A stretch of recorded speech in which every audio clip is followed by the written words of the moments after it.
The Invisible Boy by Trudy Ludwig and illustrated by Patrice Barton.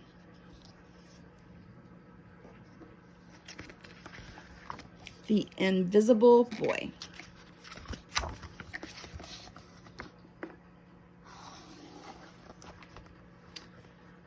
Can you see Brian, the invisible boy?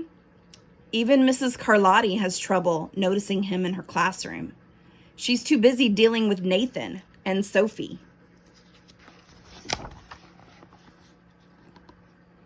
Nathan has problems with what Mrs. Carlotti calls volume control. He uses his outside voice inside too much. Sophie whines and complains when she doesn't get her way. Nathan and Sophie take up a lot of space. Brian doesn't.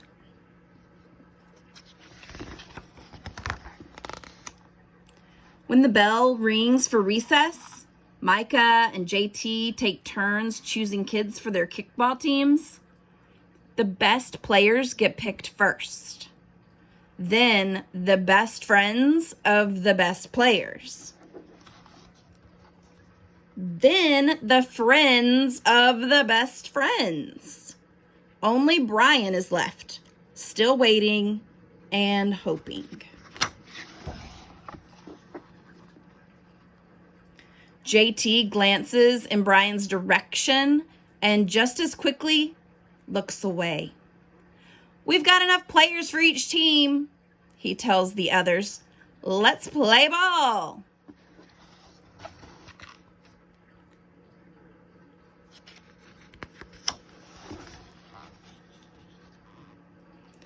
In the cafeteria, Madison and her friends talk about her birthday party. The rope swing over the pool was awesome, says JT. Yeah, so was the water slide, adds Fiona. That was the best pool party ever. I'm so glad you guys had fun, says Madison. Everybody did except Brian. He wasn't invited.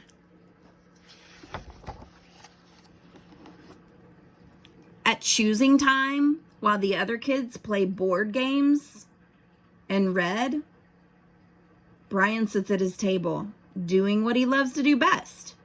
He draws fire-breathing dragons, scaling tall buildings. Thank you for toasting my marshmallow. I got you now. Space aliens locked in intergalactic battles. Greedy pirates digging for treasure. Crackers are. Yay! And superheroes with the power to make friends wherever they go. Hi. Hi, friend. Have a cookie.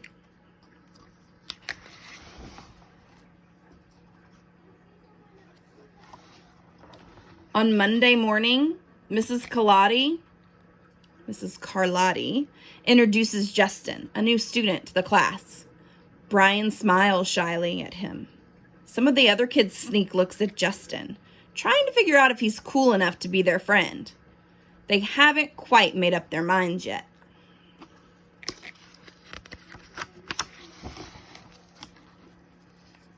At lunch, Madison and JT watch Justin eat with chopsticks. What's that? Asks Madison as she points at Justin's food. It's bulgogi. What?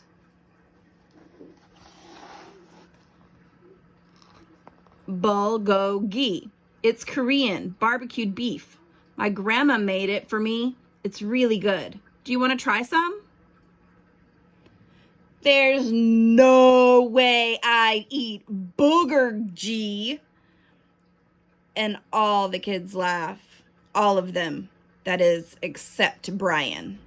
He sits there wondering, which is worse, being laughed at or feeling invisible?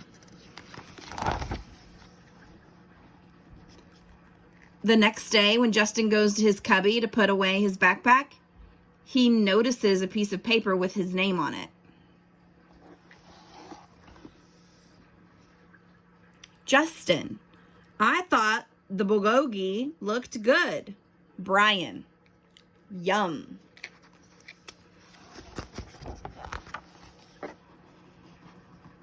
At morning recess, Brian finds a piece of chalk on the ground and starts drawing away. You're Brian, right? Yeah. Thanks for the note. Hey, Justin, Emilio calls out from the tetherball court. You're up next. Sorry, I gotta go, says Justin. By the way, that's a really cool drawing, he adds, before taking off.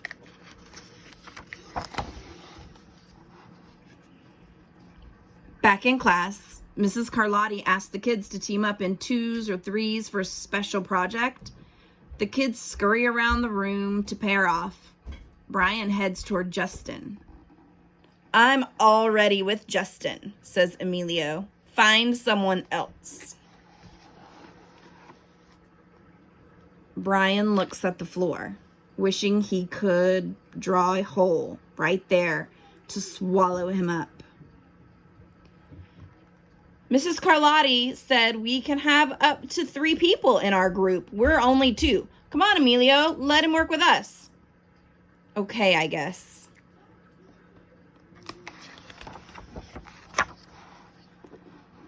Mrs. Carlotti gives the class directions for the project. Your assignment is to work together to write a story about what you see in that photograph. Use your imagination and have fun. Whoa, cool, says Emilio. What kind of people do you think would live in houses like that? I don't know, but I bet Brian could draw them to go with our story, says Justin. Brian smiles as he takes out his lucky pen.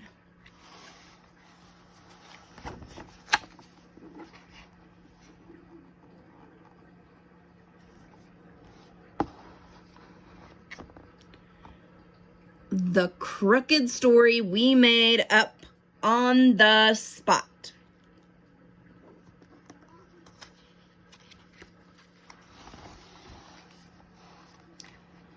It's lunchtime again, Brian's least favorite part of the day. Another 20 long minutes of kids talking and laughing with everyone else but him. Brian, he hears someone shout, "Hey, Brian, over here." Brian turns and sees Justin waving him over. Emilio nods at Brian as he makes room for him at the table.